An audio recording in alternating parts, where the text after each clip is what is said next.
High everyone, day to day use করার জন্য কোন আইশ্যাডোগুলো সবচেয়ে বেস্ট? আমাদেরকে যেন পলিশ লাগে। আমি এখন দেখাবো এই কালার প্যালেটটা দিয়ে একটা লুক ক্রিয়েট করা যায়। আমি এরকম একটা বড় ফ্লাফি ব্রাশ নেব।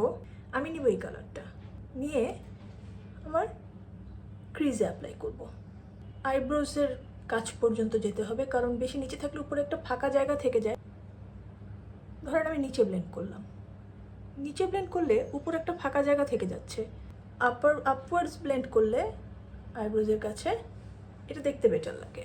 আপওয়ার্ডস ব্লেন্ড করার পরে আমি এই শ্যাডোটা ইউজ করব।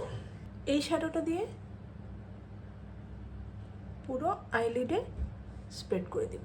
আবার একটা ছোট ব্রাশের সাহায্যে নিয়ে আন্ডার আইজে ব্লেন্ড করব। ব্ল্যাক একটা কাজল ইউজ করবো ভেরি থিনলি। চাইলে আপনারা এটা নিচে একটু হালকা ব্লেন্ড করে নিতে পারেন। আবার একই ব্রাশের সাহায্যে একটু স্মোকিনেস ক্রিয়েট হবে। তাড়াহুড়ো করে রেডি হতে গেলেও এই লুকটা আপনাকে একটা পরিপাটি লুক দেবে। দেন একটা মাস্কারা ইউজ করছি, হয়ে গেল।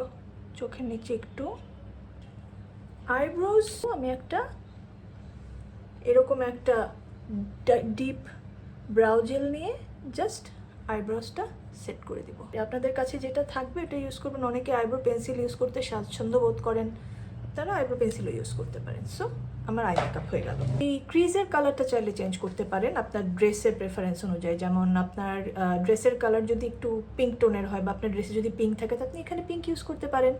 আপনার যদি মনে হয় যে না নিউট্রাল শ্যাডো ইউজ করবো, তাহলে এই নিউট্রাল শ্যাডোটা ইউজ করতে পারেন। তাহলে এটা যে কোনো ড্রেসের সাথে যাবে। See you next time, by.